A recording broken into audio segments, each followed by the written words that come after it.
I remember when people from Mexico did not understand the transition, the answer was very simple. I said, I wish to wake up and sing and dance and read. Can I do that? Welcome to QUIERO, a show about Latinx who want it all. I'm your host, Priscilla Garcia-Jacquet. Our guest today is Emma Ramos. Emma is a stage and film actress and comedian. She co-produces and stars in her own web series, B.U.T.S, which was nominated for 2 Imagen Awards and currently boasts over 800,000 organic views online. Okay, so tell me about I'm like big writer nerd over here. Oh, yeah. What is the inciting incident of getting you to New York? Honestly, man, it's just so random. I've always wished I had that story. Sometimes I envy actors or artists that could say, when I was 5 years old, I wanted to move to New York, right. you know? And I saw that this is Hello, like Dolly. The manifestation of your dream before your eyes. Yeah, and I envy those stories because those are super marketable. I don't have that story. Within my brand. Yeah. The kind of world I lived in, and this is partly because of my conservative and very loving parents, was always protected. I mean, now I laugh, but like they would control everything, right? Mm-hmm. So I couldn't see MTV. I would wear bows since I was too old to fucking dress like a girl, like a baby. But they were young parents, and the dream was to have a family. Child? No, I'm the oldest of 3. Oh, okay. But so everything was like, okay, this is what we can provide, and our focus is education. And my mom says that I was a really sad baby. I mean, people would say like that. What's she's so sad. She has beautiful cheeks, but she's so sad. And I think, but because I look back to pictures, but everything that it's on a frame, my eye tends to go to the outside first instead of what the camera wants me to see. So even if the shot was me in the middle and it was about me, I would look at the surroundings. I always do that with films or TV. And in every single picture from this era that I was a sad person, the environment was fucking tense. Mm. And I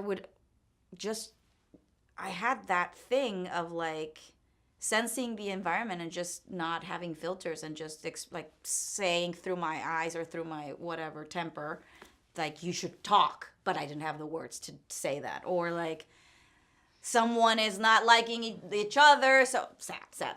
And then there was a moment where my dad, who is the clown of the house, kind of like insisted on making me laugh until he made me laugh. I mean, to get to New York and to be an actor, I don't know, it's just a ramble. It's just like a lot of...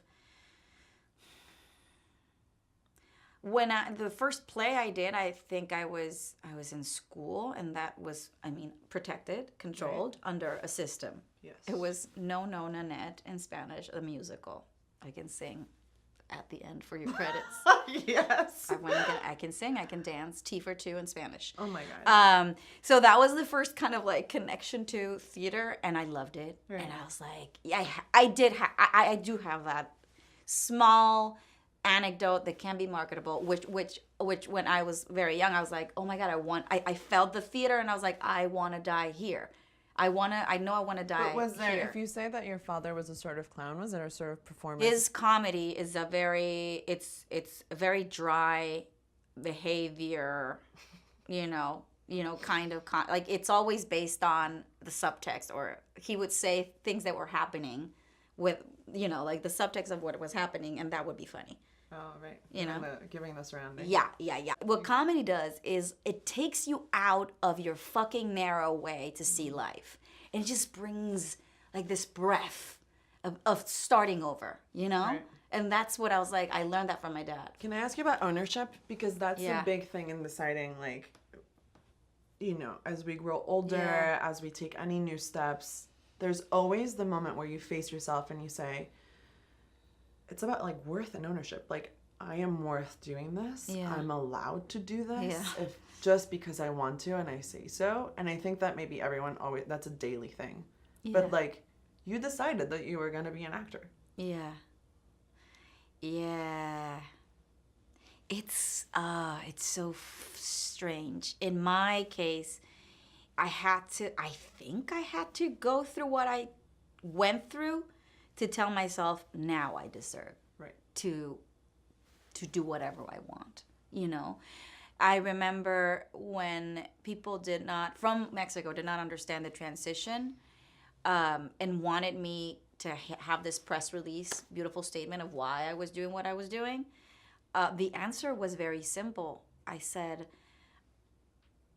I wish to wake up and sing and dance and read. Can I do that? Can I do that? That was the simple impetus of like, can I? I mean, I started working at a very young age because I wanted to, and because I had this like rat inside that just wanted to learn and just communicate. But I never knew that I had to have an identity. I never knew that that you are defined because of how you sound, your height. Those were, and I'm not sure, I'm trying to tackle that as an adult, if that has to do with the entertainment business, which might be, or just the countries, or just, You know, I feel very much in the same boat with you on that, because Latino is an American concept. Yeah, exactly. Right? Exactly. It's like created by white people's misunderstanding of who we actually are as a people, right? And so it's saying that when La Mexicana lands in Miami and La Colombiana lands in Miami, we're all of a sudden the same. Yeah. But we all like grow up in our nations, and like the patriotism, the kind of pride that we have in being. Never did I think that I was anything like a Mexican person, you know? Like, exactly. I'm the same as a Dominican person. Like, what are we talking about here? Until you get here. And so I think that it's, and then your other, like, the racial construct in America is, like, a different thing. Yeah. Right? Realizing, like, you're a brown person. Like, you're considered not white. Like, is that not a learning lesson? That was like, ooh, I remember exactly when I remember the day I noticed that for the first time, and it was grad school. We had this, like, every Friday, everybody would meet at town hall or something like that. That day I learned that I was not going to be even considered to audition for the play. I didn't know that I was in school because they needed a Latino and they would get money. Like, I didn't know all that shit. I was like, well, I have something to say. I would look at my peers and be like, yeah, we are weirdos. This is a circus and we all connect because we want to tell stories. That's the only connection we have, innocent me. So I got there and they were talking about these big ideas, and I learned that I was not going to be able to audition, and I raised my hand and I said, and I made a metaphor about a gym. I'm like, I don't understand why I'm not able to audition, because I'm paying the same. It's like a gym membership, you know? But I don't get to, I'm not gonna lose weight because I don't get to be on the bike. You guys are not letting me, I'm just paying the membership, and I don't get to work with a trainer. I don't get to, and they did not know how to connect to that. Because they're like, oh shit, they don't. Because of the grade that you were in grad school, or because there wasn't a part for you that was There wasn't a part for me. I was still, because of the way I sounded, because I was like reading these plays for the first time. I'm sharing this anecdote not to say like fuck them. It's just, it was a beautiful moment, both in like these two worlds seeing each other for the first time, of like, oh my God, you don't even know you're here because you're brown and you're Mexican. Wow, how beautiful is this? And me seeing them, I was like, you are my teachers. Period. No, I think this is so important. I went to a pretty fancy arts high school, and I think I look back on it now and I realized that I was the only Hispanic person in the whole school. I think maybe like one writer. Right. But that meant nothing to me at the time, and it wasn't until I realized that I would go into rooms and I would meet investors or big meetings would happen or certain things, like, you know, every time we had like the outfit on, I realized that I was like the token one, that this is how I was being spoken about, and it shocked me. Right. But you don't think, this is where I think the knot is. You don't think that somehow it's because you're special somehow? Like you're like, you see what I'm saying? Like there's a combo. I think it's saying they're gonna play the card for you anyway. So you might as well actually utilize it. And be really smart about it. I remember that moment too. Yeah. I love those conversations. Right? Yeah, I had it. Like, I'm not going to say who, but yeah. I had it. Yeah. Like, I remember the tone of the room and, like, the information was given. You know, when people say, like, 2 or 3 things so you can figure it out because maybe he would get in trouble.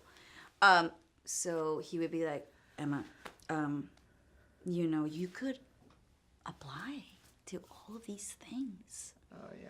I was there to figure out something about my grade or something. Like, it happened. I'm like, yeah, but, like, the problem with this class.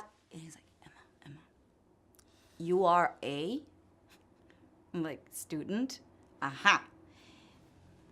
And a female, right? And I'm like, yeah, I'm a woman. That's the first thing. Okay, so he started with, you know. And then you can speak Spanish, right? And I'm like, oh. And then he told me about this place that was the Foundation Center. The Foundation Center close to Union Square, close to the school. And he was like, you could apply to so many things. So many. Like, oh, I can play that. Right. I hate to make this parallel. It's just so real in my life. But it's kind of like alcoholism. Like, it's the idea that you can only grow and truly thrive within it once you accept that it's true. Yeah. You know, and it's like that. It's like once you accept the facts of your life, then maybe then you can have more power over them. Yeah. Or you surrender. You use that beautiful word. I think I'm curious about, you're in grad school. Yeah. You made this huge decision. What was the best way to build your network, and how did you start doing that in a real way? Because if you were like the token Mexican in school, it means that I know that process. It means that you took that into your own hands. You know, how did you do that? I had to let go of the business way of doing it. Weren't you were the head of PR of the Mexican FCC? Like, weren't you? At like 12? Yeah.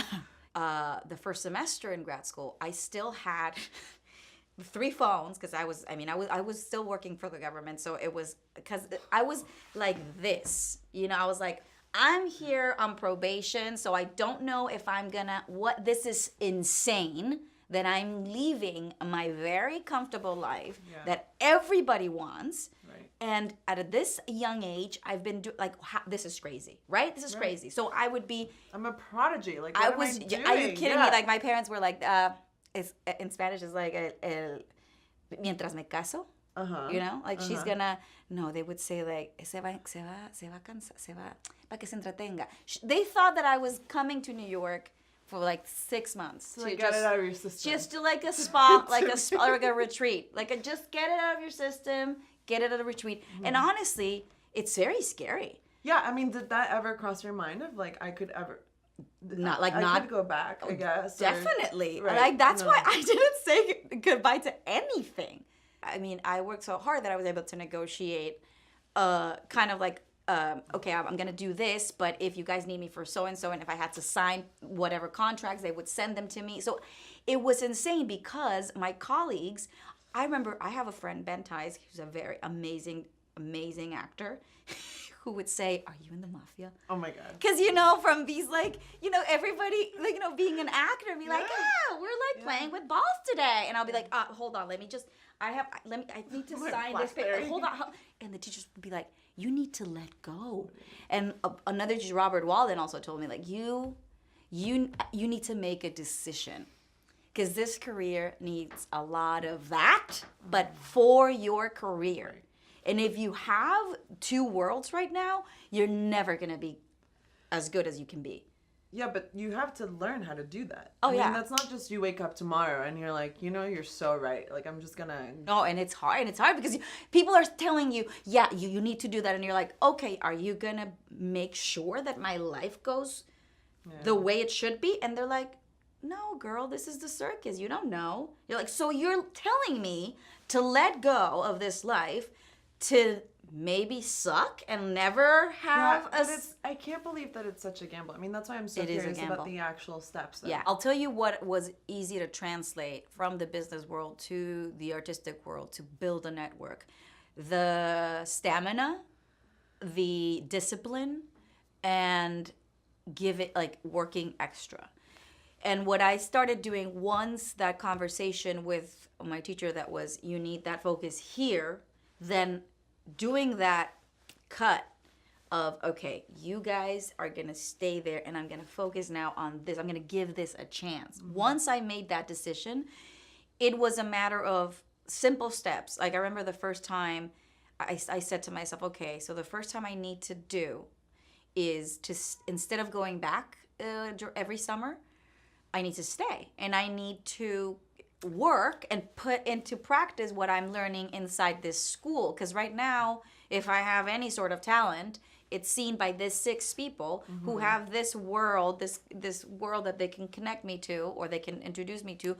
But I have to earn it myself. One of these plays I did when I was like, I'm not going to go back to Mexico, I'm just going to stay.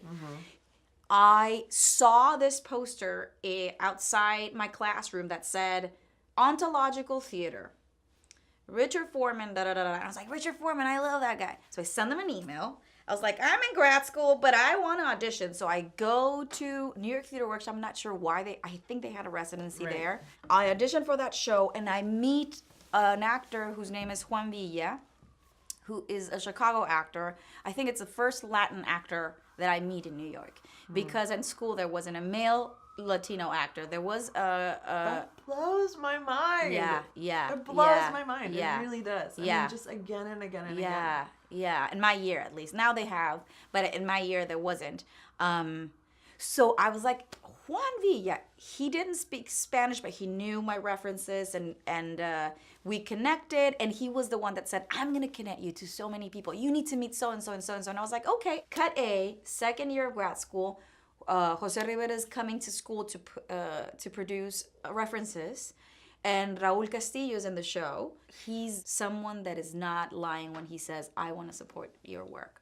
Yes. Because in Mexico, I love my Mexicans, but we are people that we say things and then it doesn't happen. No, I think that this might be a Hispanic thing. I mean, I don't know like why. This is complicated to talk about. Like I do go home and my parents are always kind of talking about the different kind of work ethic that is, and it's not about better or worse, and it is just different. Also understanding how to make anything happen in Mexico is beautiful. Like I remember a French friend of mine that started directing for a Mexican orchestra, and he would be like, how can I make these people do anything? No, how can I? And I'm like, you know how? Send a WhatsApp email. That's what you need to do. Send a contract, send a PDF through WhatsApp. Do you want people to sign you? Fixed. Fixed. So you met Raul Castillo. Oh yeah, and Raul, yes, and Raul and Sara Gonzalo was another actress in school that she from Spain. So they both did that play, and I got to choreograph for Jose. That was the beginning of finding this group of people that are my anchors in New York. I met Bernardo Cubría, and I met Audrey Esparza, and I met JJ, and I met Raul. And we did a show called One Night in the Valley at Intar, and when we did that show, it was just like Armando Alvarado and Jerry Reese, and like I was like, I can be entirely myself. Yeah, like they get me. Yeah. And, and they would laugh at my stupidity, and I didn't have to translate. It was effortless. It's a special thing. I didn't realize. I think now I only ever think about representation and the importance of it in our lives. But yeah, I felt very represented growing up. But you know what? I realized I saw On Your Feet, the Gloria Estefan musical, and I truly, Emma, I did not expect that this would happen to me, but I sobbed like a child throughout the entire thing, because it was the first, I realized, like, you know, it was like Sergio Trujillo, dance break, salsa, merengue, cumbia, and I realized, I was like, I've never heard this music on this theater stage. And I have been chasing theater my whole life. And that kind of representation was truly special. There's nothing like it. Yeah. But you made B.U.T.S. Yeah, I did. Yeah, talk to me about B.U.T.S. I love B.U.T.S. I think B.U.T.S. is so funny. Thank you. Yeah, so that's what happened. That's how B.U.T.S. came about. So that's where in that circle you met Irene. Through that circle I met Irene, and we were, when I met Irene, 2 years prior, several people have told me, you have to meet Irene, and vice versa. So when we met, Irene tells a story. I mean, I always jump in. I correct her because I didn't do that. But so if I tell the story how she tells it, so she says that I interview her. But this is the thing I do. I mean, it's just like, I don't call it interview. I call it connecting. Yeah. But she calls it an interview. Yeah. So I would be like, you are the person that I needed to meet 2 years ago. Sit down. Okay. Why? Who are you? Who are you? What's Where have you happening? been? What do you think about the world? Why are we here? So we had that like long conversation. Who taught you that? Who are your siblings? Why What do you look this way? Why? Yeah. Everything. And it was kind of immediate because it was a weird courtship, the most beautiful courtship, because I connected with her. We both connected so much that I would follow up immediately. The next day, when are we gonna see each other next? So let's go and have drinks. Okay, so we would go. Okay, so what else? And the conversations would be like, bam, bam, bam, bam, bam, bam, bam. So all of a sudden, Irene is like, we need to do something together. Amazing. And I'm like, yeah, what? We were both separately trying to do our own projects. So we decided to do it together because she had done a web series at school with someone, and also thinking, wait a minute, I know how to produce. Right. Like I've done this so many times. This is not a place that I know. I know I can put an Excel sheet. I know how to get investors. I know how to do the job that no one wants to do. So I'm not afraid of that. Just tell me how to do it in New York. So I started connecting with people that already had web series, and it was just around the time that everybody was doing, I think even more than now. We've never written anything. We didn't know about a final draft. People told us, Celtics, what's that? Yeah, don't buy Final Draft if you don't know of your series. So we would go on Celtics and we would be like, oh, we can share this? And then we make fun of each other because I'm the computer person, and Irene, God bless her, she's an amazing actor. But when it comes to computers, I would be like, oh, shit. And then, I mean, even the process of building the web series was hilarious because we would meet at each other's home, and I'm allergic to cats. So I would have to drink pills before going, and we would be writing and coughing, and Bina would be like jumping around. We put her in an episode, and it's like, I'm like, I can't believe that your child is here, and like she's gonna divide us, and she's like, I'm not gonna let her go. So we got into a lot of like hilarious things like behind the scenes to a point where we are now, which we now have written a pilot. So that's how that came about. It really came about knowing nothing and just having fun and learning from each other. And what I always say that it's like, it's beautiful to work with her behind the scenes because we speak the same language, but beyond what language means. And I admire her. And I think that and she says that she admires me. I think with work that really moves you, that you really want to do, you need to get involved with people you admire, not with people you can move around and you can, people that challenge you. That's how you grow. Yeah. What was the hardest part? About? I mean, but I would also ask, like, just what's been the hardest part since you moved to New York? Yeah. God. I mean, about butts, I think the hardest part has been recognizing when we hurt each other. That's been the hardest part. And it... Does it happen a lot? Yeah.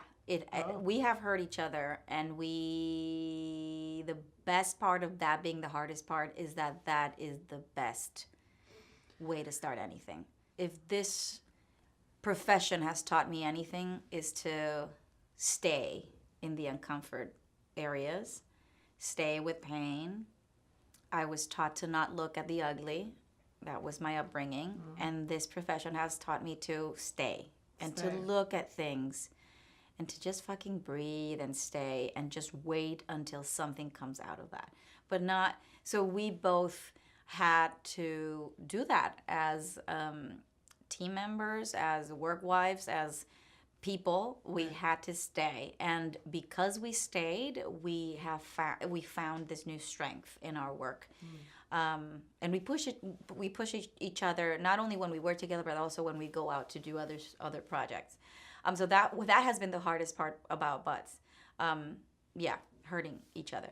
And the other in life, in like being in New York, I mean, if I want to be light about it, I would say the winter. But if I want to go there, I would say communication, actually. How so? I remember saying this to Raul once, I think. I would say with a lot of anger. I would say to him, if they only knew what I could articulate in Spanish. Like, if they only knew that I'm such a fast thinker and I'm way ahead of everybody else. I would say this with anger and ego. And now I see it as, well, I need to fucking love this thing. Because the hardest thing has been that I am not a first-generation immigrant. I'm just an immigrant. Yes. Right, which is a different conversation than we'll have with the rest of the community. I was so excited to talk about that with you because I realized that's the hardest part. Yeah. Within my immediate surroundings, I'm the immigrant, right? It's not some cute thing that happened 3 generations ago. No. My children will be the first generation. Yeah. Yeah. Yeah. That's the hardest part. I mean, I've built it now in like the comedy writing I do, which is like, I'm just an immigrant. I mean, I'm not a first generation. I'm just an immigrant, and because I don't want to have kids, like the story starts and ends here. So it's like it's a new realization and another surrender, another moment of surrender, and it's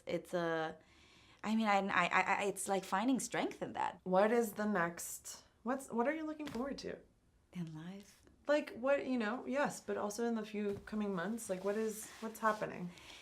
I'm turning 10 in my New York, Yes. in my New York life. So I'm 10 years old. Thank you. That's also 10 in the U.S. Yeah. So this new persona I have, which is called being American, is now interested in TV. Oh, great. Like, fully. Great.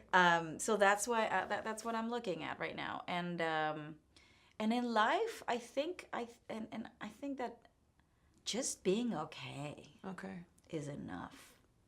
Like, I'm so hard on myself. When you make a decision in this profession of like, this is the next step, and this is how I want to ship the boat, like I want it to go this way. So in this new turn, well, there's a lot of things you lose. If we could all, as a community, be like, you're great. Yeah. You're great. Just the biggest voice inside, and this has to do also with my business, background. Testing for a show. That doesn't go in the Excel sheet. It doesn't go on the plus sign. It's still here. Have you ever met Frankie Alvarez? Yeah, I love Frankie. him. But Frankie we went out to dinner the other night, and he was like, testing doesn't pay my light bill. That's right. Yeah. Callbacks doesn't pay anybody. Yeah. Meeting a group I was introduced to this group of people. Right.